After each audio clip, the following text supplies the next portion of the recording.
So dear students, we are going to learn a new topic. The topic of discussion is genetic code. What is genetic code? And we are going to learn about discovery of genetic code, who discovered genetic code, therefore contribution of different scientists, and then silent features of genetic code, silent features of genetic code. This video is going to be very important for exam point of view. Question will come from this topic every times whenever exam take place. Therefore watch the video till the end to learn all these concepts.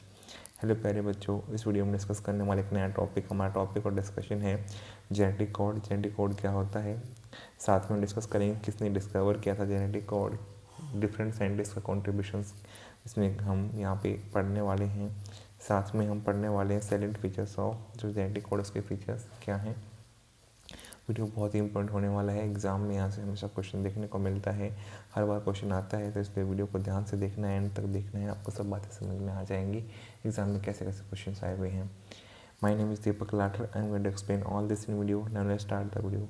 देखो बच्चों, हमारा topic क्या है, genetic code. Genetic code क्या होता है, जैसे आपको पता है अभी तक हमने पढ़ा था रेप्लिकेशन, ट्रांसक्रिप्शन। रेप्लिकेशन में क्या होता है, डीएनए से डीएनए कॉपी बनती है, वो भी आपको समझ में आ गया। कॉम्प्लीमेंट्री कॉपी बनती है तो कॉम्प्लीमेंट्री बन जाता है डीएनए। आरएनए में भी ऐसे हो रहा था, डीएनए से आरएनए बनना था, कॉम्प्लीमेंट्री जो है वहाँ पे बेस पेयरिंग होने की वजह से अब आरएनए को समझ पाए थे कि आरएनए बन गया है।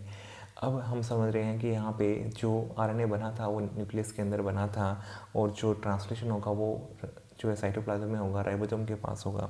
तो उसके लिए यहाँ पे दोनों को कोऑर्डिनेट करने के लिए आरएनए की इन्फॉर्मेशन को अमीनो एसिड की चेन की फॉर्म में, किसकी, अमीनो एसिड की चेन, क्योंकि प्रोटीन जब बनेगा ट्रांसलेशन से या पॉलीपेप्टाइड बनेगा तो उसमें अमीनो एसिड की चेन बनेगी, तो वो इन्फॉर्मेशन आरएनए के द्वारा डिकोड की जाती है, आरएनए की इन्फॉर्मेशन डिकोड की जाती है और उसके अकॉर्डिंग अमीनो एसिड की चेन बनती है।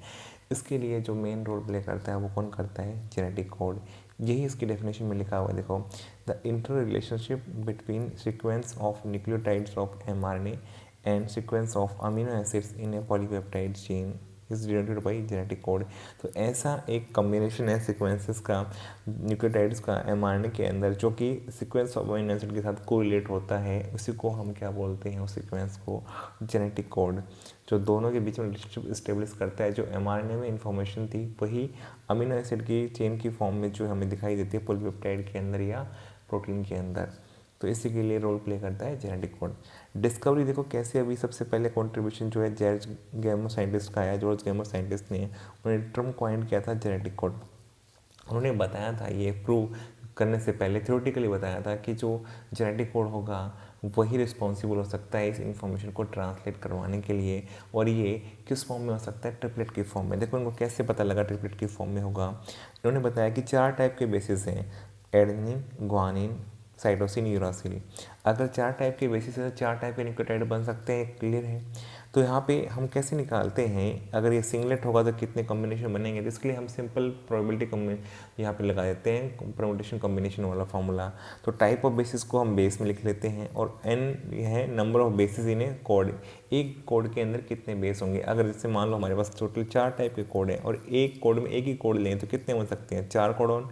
तो इसका मतलब सिंगलेट होगा तो 4 की पावर 1 करेंगे तो क्या बन जाएगा, 4 कोडॉन्स, एक ये वाला, एक ये वाला, एक ये वाला, 4 होंगे।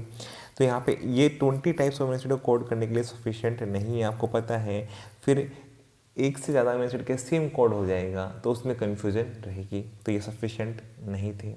फिर बताया कि हो सकता है डबलेट हो, डबलेट होगा तो कितने कोडॉन्स बन सकते हैं, 16 बन सकते हैं। कितने बन सकते हैं टोटल, 16। जैसे मान लो ए जी के साथ गया, ए सी के साथ ए यू, तो 2 का कॉम्बिनेशन बनाएंगे तो ऐसे करके टोटल 16 कॉम्बिनेशन बन सकते हैं हमारे।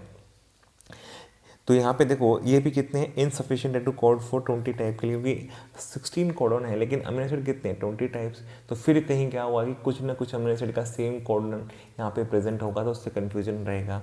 बाद में फाइनली थ्योरेटिकली इन्होंने बताया कि जो कोड है वो कैसा है, ट्रिपलेट है। अगर हम यहाँ पे ट्रिपलेट लेंगे तो 4 की पावर 3 करेंगे तो कितना हो जाएंगे, टोटल 64 कोडॉन्स हो जाएंगे, जो कि सफिशिएंट होगा 20 टाइप्स। अब तो क्या हो गया, लग्जरी हो गई हमारे पास में, एक अमीनो एसिड के एक से ज़्यादा कोडॉन भी हो सकता है, पॉसिबल है, जो उसको कोड कर रहा हूँ। तो अब तो एडिशनल कोडॉन है हमारे पास में, तो इसलिए जो है थ्योरेटिकली जॉर्ज गैमो ने सबसे पहले बताया था कि जेनेटिक कोड कैसा होता है, ट्रिपलेट होता है।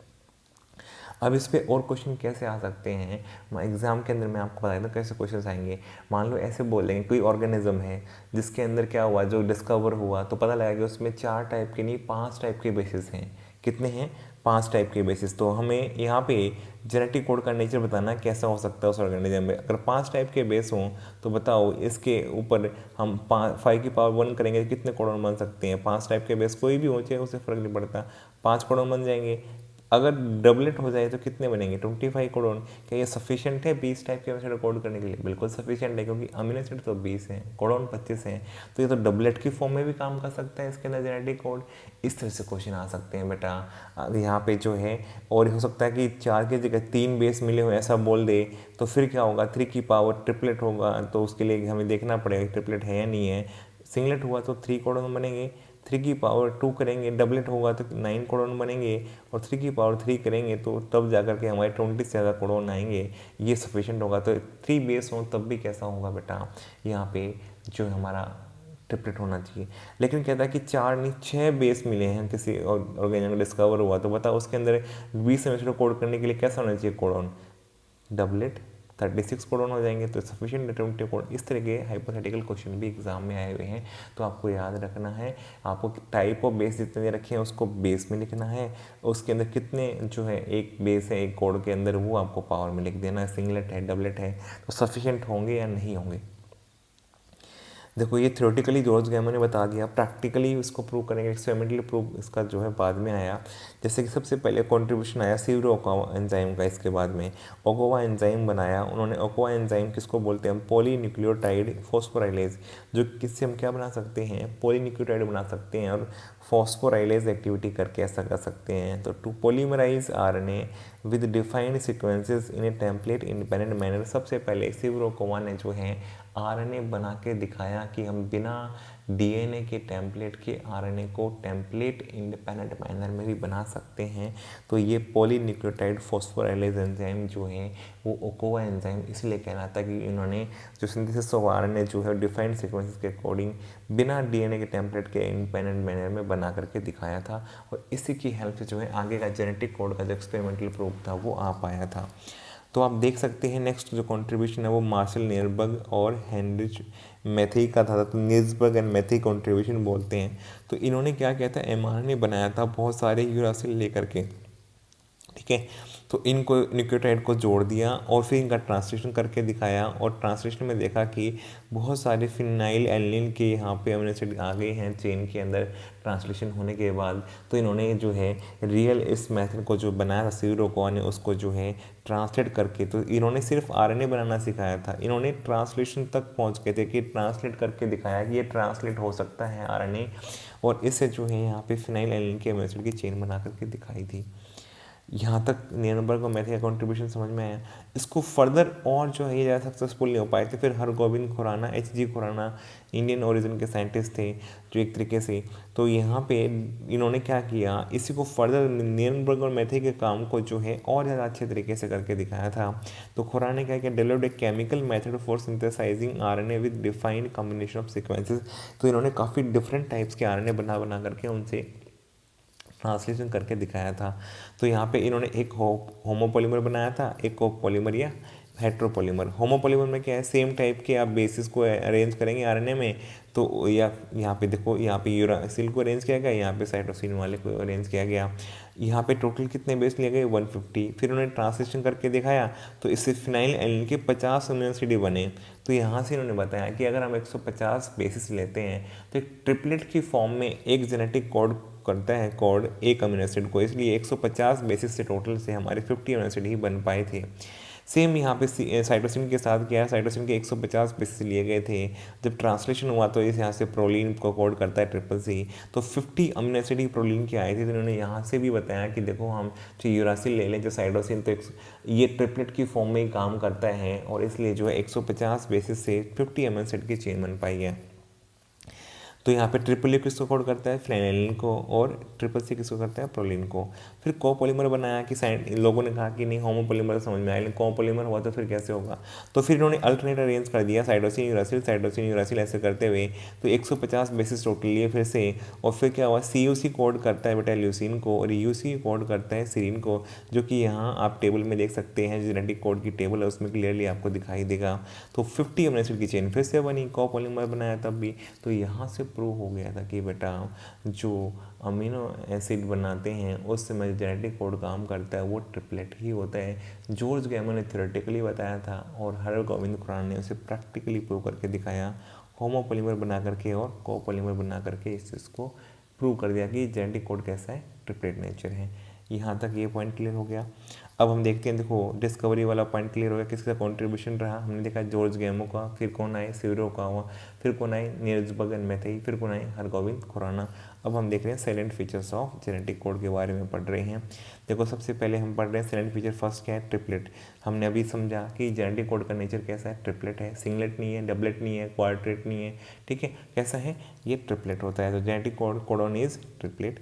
टोटल कितने कोडोन बनेंगे बेटा, क्योंकि आपको पता है 4 टाइप के बेसिस मिलते हैं, 4 की पावर 3 करेंगे तो कितना हो जाएगा, ट्रिपलेट है तो 64 कोडॉन्स, जो कि यहाँ टेबल में बनाए भी हुए हैं। टेबल को आप ध्यान से देखोगे तो इसमें देखो 64 कोडॉन बनाए हुए हैं। इस टेबल को कैसे पढ़ते हैं, देखो यहाँ पे ये चारों बेसिस एक साइड भी लिखे हुए हैं, यहाँ पर भी लिखे हुए हैं और यहाँ पर भी लिखे हुए हैं, 4 बार इस साइड लिखे हुए हैं। यहाँ पे कैसे पढ़ेंगे, देखो जैसे यहाँ से यू, यहाँ से यू और यहाँ से भी यू, क्या बन गया, ट्रिपल यू। यहाँ से यू, यहाँ से यू, यहाँ से सी, क्या बन गया, यू यू सी। यहाँ से यू, यहाँ से यू, यहाँ से ए, क्या, यू यू ए।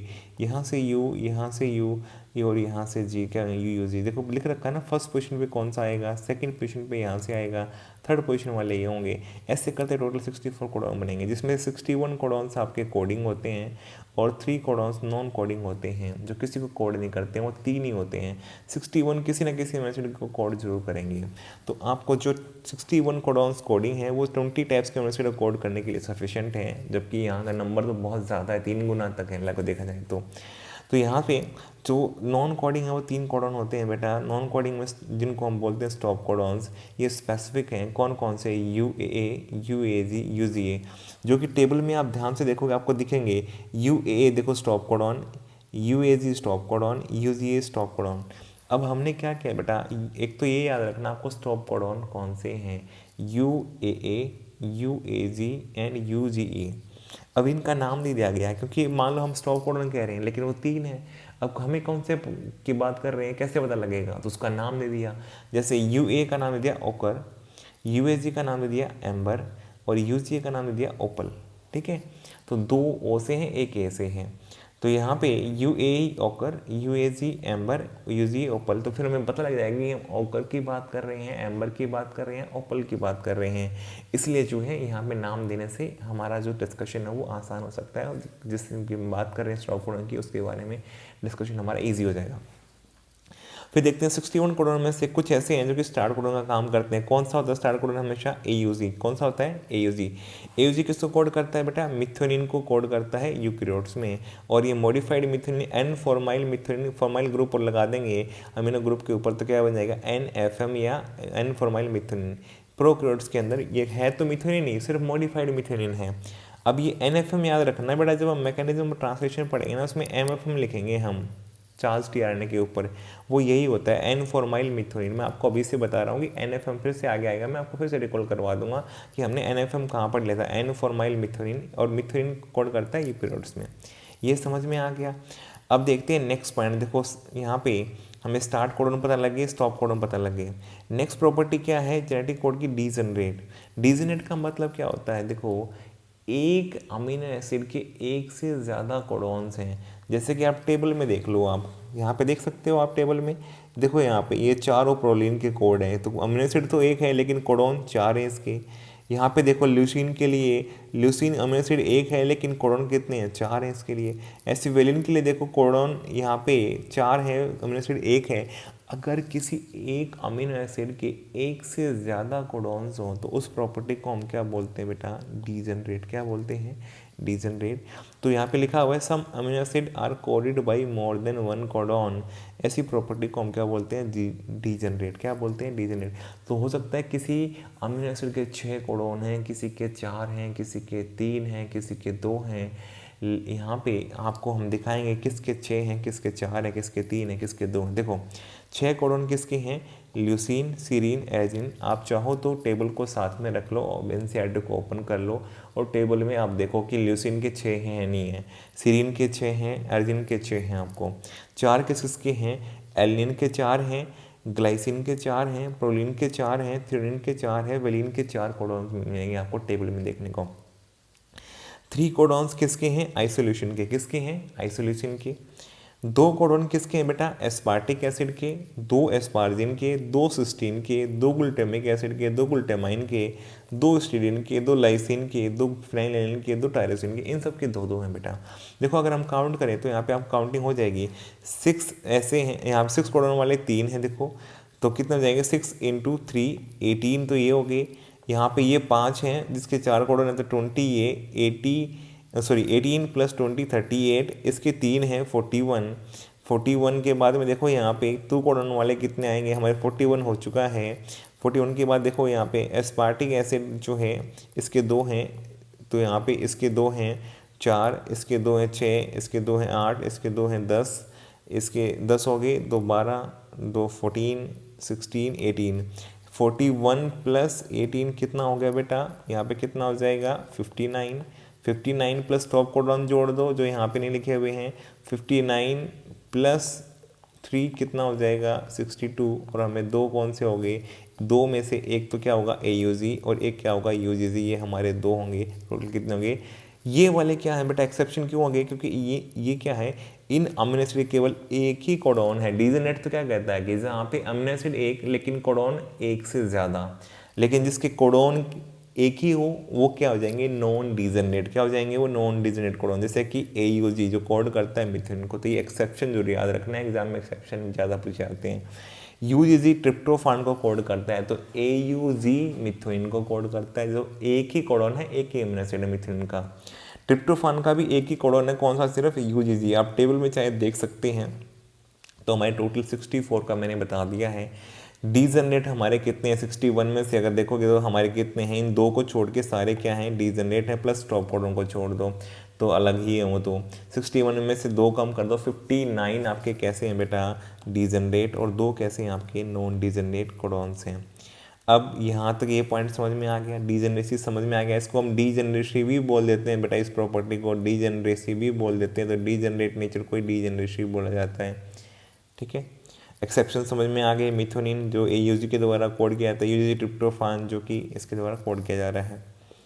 साथ में देखो नेक्स्ट क्या है? नॉन ओवरलैपिंग और कॉमालेस। कैसा है? नॉन ओवरलैपिंग और कॉमालेस। इसका मतलब जब भी हम लिखेंगे जेनेटिक कोड को तो वो ऐसे लिखा होगा बेटा, कोई बीच में कॉमा नहीं आएगा। नॉन ओवरलैपिंग का मतलब क्या है? मान लो अगर मैंने AGA पढ़ लिया ना, अब मैं इससे आगे ही पढ़ूंगा UCG। मैं ऐसे नहीं करूँगा कि मैं जैसे AGA यहाँ पे पढ़ लिया फिर मैं GAU पढ़ लूँ, नहीं ऐसे नहीं होगा, ये गलत तरीका। कैसे होगा सही? अगर एक बार एक बेस को पढ़ लिया तो दोबारा नहीं पढ़ा जाएगा। AGA then UCG then CAG। तो ये हमेशा नॉन ओवरलैपिंग होता है, कॉमालेस होता है, बीच में कोई यहाँ पे कॉमा नहीं लगाया जाता है, कॉन्टिन्यूस लिखा जाता है। समझ में आ गया? कॉमालेस क्यों है? कॉन्टिन्यूस फैशन में लिखते हैं और पढ़ते हैं, नॉन ओवरलैपिंग नेचर रहता है। ये सेल के अंदर भी ऐसा होता है, नॉन ओवरलैपिंग। सिर्फ हम नहीं पढ़ रहे, हम तो समझ रहे हैं सेल कैसे इसको रीड करती होगी। नेक्स्ट है बेटा साइलेंट फीचर जो है यूनिवर्सल। ये नियरली यूनिवर्सल। यूनिवर्सल का मतलब क्या है? जो कोडॉन हमारे अंदर कोड कर रहा है किसी अमीनो एसिड को, वही दूसरे ऑर्गेनिज्म में भी वो same codon same amino acid को कोड करेगा। जैसे बैक्टीरिया से ह्यूमन तक अगर देखो इन ऑर्गेनिज्म में, बैक्टीरिया में भी ये ट्रिपल फिनाइल एलिन को कोड करता है और ये ह्यूमन में भी फिनाइल एलिन को कोड करता है। इसका मतलब हमारी प्रोकैरियोट से ही इवोल्यूशन हुआ है, ये यहाँ से भी लग रहे हैं, यहाँ से प्रूव हो रहे हैं, क्योंकि हमारे अंदर भी ट्रिपल फिनाइल एलिन को कोड करता है अभी भी, और बैक्टीरिया में भी कर रहे हैं जो कि प्रोकैरियोट्स हैं। तो हमारा इवोल्यूशन कहीं ना कहीं इन्हीं प्रोकैरियोटिक सेल से हुआ होगा, तभी इतनी सिमिलरिटी है हमारे जेनेटिक कोड के बीच में। और जो कि नियरली यूनिवर्सल का मतलब क्या है? जो कोडॉन जिस अमीनो कोड कर रहा है वो किसी भी ऑर्गेनिज्म में वो सेम ही अमीनो कोड करेगा अगर वो कोडॉन सेम रहता है तो। एक्सेप्शन जैसे कि यहाँ पे माइटोकॉन्ड्रियल कोडॉन्स में कुछ एक्सेप्शंस हैं जो यहाँ पे डिटेल में हमें डिस्कस नहीं करने के, एग्जाम में यहाँ से क्वेश्चन इतना ही आएगा, इससे ज़्यादा एक्सेप्शन के अलावा नहीं आएगा। जैसे माइटोकॉन्ड्रिया में 4 स्टॉप कोडॉन होते हैं, वो सब हमें नहीं पढ़ने की जरूरत, क्योंकि नीट में इतना भी नहीं आता है बेटा। फिर है देखो सम प्रोटोजोन्स में भी ऐसा ही होता है, प्रोटोजोन्स के अंदर भी ऐसा ही देखने को मिलता है, कुछ एक्सेप्शन जो हैं थोड़े से अलग रहते हैं। फिर आता है अनएम्बिगुअस। अनएम्बिगुअस का मतलब क्या है? एक कोडॉन एक ही अमीनो एसिड को कोड करता है। जैसे आपने अभी भी देखा AUG मीथेन को ही कोड कर रहा है, ठीक है, UGG ट्रिप्टोफान को कोड कर रहा है। तो इसका मतलब क्या है, एक कोडॉन जो भी आप लेंगे वो एक ही अमीनो एसिड को कोड करेगा, लेकिन एक ही अमीनो एसिड के एक से ज़्यादा कोडॉन हो सकते हैं। देखो उसको समझो, अमीनो एसिड एक से ज़्यादा कोडॉन, तो प्रॉपर्टी क्या होगी, डीजेनरेट। क्या होगी, डीजेनरेट। अमीनो एसिड एक, कोडॉन का नंबर एक से ज़्यादा, तो डीजेनरेट। लेकिन एक समय में एक कोडॉन एक ही अमीनो एसिड को कोड करेगा किसी को भी, तो इस प्रॉपर्टी को क्या बोलेंगे, अनएम्बिगुअस, इसलिए एम्बिग्यूटी नहीं है। मान लो आपने कोई भी कोडॉन देख लिया, आपने यहाँ पे जितने भी कोडॉन दिए वैसे आप ट्रिपल सी देखा तो प्रोलिन को कोड कर रहे हैं, तो ये सिर्फ प्रोलिन को कोड करेगा, किसी और अमीनो एसिड को कोड नहीं करेगा। इसके अलावा जो 19 टाइप्स ऑफ अमीनो एसिड हैं उसमें से किसी को भी कोड नहीं करेगा ट्रिपल सी। सिर्फ किसको कोड करेगा बेटा, ट्रिपल सी कोड करेगा आपका प्रोलिन को। तो यही प्रॉपर्टी क्या कहलाती है, अनएम्बिगुअस। क्या कहलाती है, अनएम्बिगुअस। लेकिन यहाँ पे एक एक्सेप्शन है इसका, कौन है, GUG। ये जनरली किसको कोड करता है, वेलिन को कोड करता है।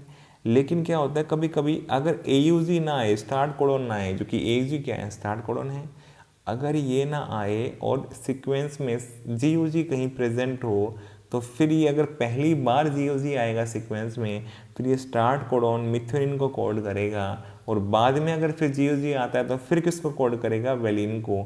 अगर ऑलरेडी AUG प्रेजेंट हो, मान लो सीक्वेंस में AUG आ गया, फिर तो ये मिथ्योनिन को कोड करेगा और यहाँ से ये स्टार्ट कोडॉन का काम करेगा। लेकिन बाद में GUG आया इसकी, ठीक है, फिर ये किसको कोड करेगा, वेलिन को। अब देखो सीक्वेंस में AUG ही नहीं है, कहीं पर भी नहीं है, और सबसे पहले हम पढ़ते आए हमने देखा कि सबसे पहले ये आया GUG, और आगे भी AUG कहीं नहीं है, तो फिर ये किसका काम कर सकता है, पहले एज ए स्टार्ट कोडॉन, और ये किसको कोड करेगा इस समय, ये मिथ्योनिन का कोड करेगा, क्योंकि पहला अमीनो एसिड कौन सा आता है, मिथ्योनिन, जो AUG के द्वारा कोड किया जाता है। अगर ये GUG इसमें बाद में दोबारा से आ जाए ना, स्टॉप कोडॉन से पहले, फिर किसको कोड कर सकता है, ये वेलिन को। ऐसे इस तरह से काम किया जाता है बेटा नेचर के अंदर। जो है एक्सेप्शन जो है अनएम्बिगुअस, जो नेचर जो था वो सिर्फ GUG के द्वारा ही वोलेट किया जा रहा है, तो ये इसका एक्सेप्शन इसलिए बन गया। ये नॉर्मल कंडीशन में वेलिन को कोड करता है, लेकिन अगर AUG ना हो तब ये किसको काम कर सकता है, जैसे स्टार्ट कोडॉन काम कर सकता है। तो हमने कौन कौन से सेलेंट फीचर पढ़े बेटा, जेनेटिक कोड कैसा है, ट्रिपलेट है, पहला फीचर हमारा ये था। दूसरा कौन सा था, डीजेनरेट होता है, हमने ये पढ़ा, इसके एक्सेप्शन पढ़े। तीसरा नॉन ओवरलैपिंग कॉमननेस पढ़ा। चौथा यूनिवर्सल है, नियरली यूनिवर्सल बोला गया है, एक्सेप्शंस है कुछ, ये देखे हमने। फिर अनएम्बिगुअस है, और यहाँ पे सिर्फ GUG की वजह से एम्बिग्यूटी आती है, ये हमने डिस्कस किया है। तो मुझे उम्मीद है एग्ज़ाम में जैसे क्वेश्चंस आए हुए, जैसे मैंने बताया, आप वैसे ही इन सब बातों को अप्लाई करेंगे, सारे क्वेश्चंस आपके सॉल्व हो जाएंगे, कोई भी आपको एम्बिग्यूटी नहीं रहेगी। आपको इस टेबल को याद करने की ज़रूरत नहीं है, आपको सिर्फ एक ब्रीफ आइडिया दे दिया था कि मैंने कैसे टेबल को रीड करना है। कुछ अमीनो एसिड की आपको याद करना है बस कोडॉन्स, जैसे कि AUG, UGG किसको कोड करते हैं, वो आपके काम आते हैं। स्टॉप कोडॉन का क्या है, UA, UAG, UGA, बस ये वाले कुछ आपको याद करने हैं, इतना सफिशिएंट होगा। तो मुझे उम्मीद है सब बातें आपको समझ में आ गई होंगी। वीडियो आपको पसंद आए, वीडियो को लाइक करो, कमेंट करो, चैनल पर नए चैनल सब्सक्राइब करो, अपने फ्रेंड के साथ शेयर करो। Thank you for watching the video.